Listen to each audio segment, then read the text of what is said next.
So we told you this might happen as more cities and states hike the minimum wage, and President Obama keeps pushing for a 39% hike nationwide.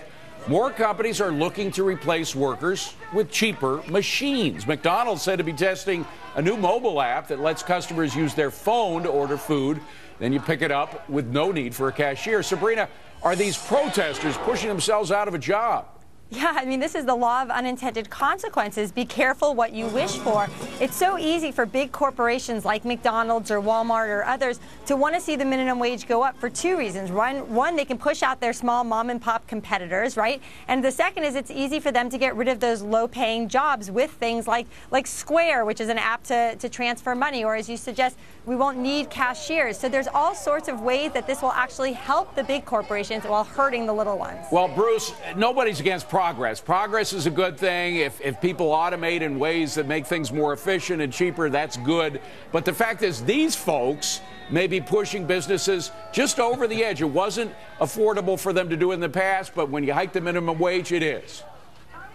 Well, I think that when it comes to technology and apps and so forth, I think that the businesses want to do what's best for the customer. I really don't think that companies are sitting in back rooms and the late Steve Jobs or Paul Allen are saying, you know what, hey, let's create something that's going to make things more efficient and use lower labor costs. I mean, you know, the minimum wage, I think, it needs to go up, and rising tides lift all boats. It's time for that. But, Mike, are the minimum wage hikes pricing some workers out of existence? Well, that's always been the case, David. Unfortunately, I think when it comes to technology and increasing productivity, a higher minimum wage hurts companies because it lowers profits, and that's where the money comes from to increase technology. This last quarter, where GDP was such a dismal number, actually had the lowest productivity figure since 1990 in this country. It shrank by the largest amount in 24 years. And you don't want to start monkeying around with a higher minimum wage under those types of circumstances. Right. And Rick, look, I love The Simpsons, the TV show The Simpsons, and what's the name of the boss in that? Mr. Burns. Mr. Burns, a mean guy, Mr. Burns.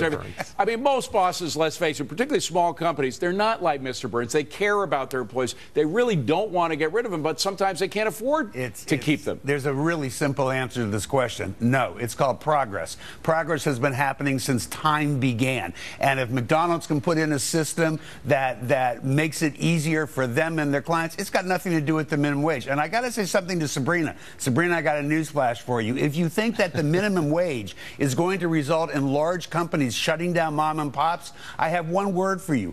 Walmart. It happened a very long time ago. Today's minimum wage is not a factor in that discussion. Sabrina, I'll give you a chance, but I want to get Bill in, and then we'll come back to you. Go ahead, Bill. I think that there's a problem with high minimum wages that goes way beyond whether things get automated, and that is the customer. A lot of the people who shop at Walmart, a lot of the people who patronize McDonald's franchisees are not very wealthy. And if the hamburger costs more because the hamburger supplier costs more, the hamburger worker costs more, guess what? They eat at home. That's the problem. And you can see that very well at Starbucks. After all, Starbucks could easily eliminate a lot of what goes on behind that bar with automation. They don't, because they want to present an experience where you see your coffee being made. But if the cappuccino's $5, you stay home. Sometimes that experience is just beyond. If you raise minimum wage, that experience goes away. You can't afford it. Yeah, but I really do think these two are unrelated. I tend toward Rick on this one. The reality is businesses are not in business to create jobs. They're in that to create profits for shareholders.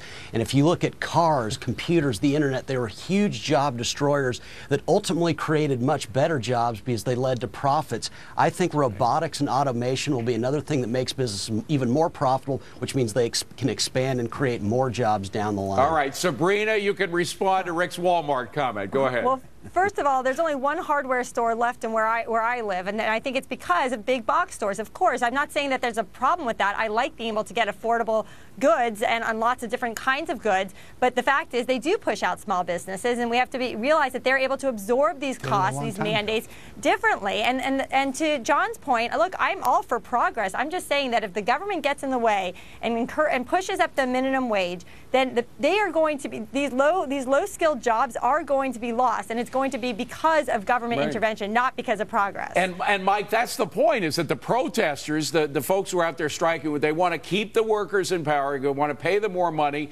but it's ridiculous. They are fighting progress, are they not? It's the union bosses, David, that are fighting progress because the money flows up to their coffers from the fees that the union workers pay, and that's what they get to influence government with. Last word, guys, we got to leave it at that. Coming up.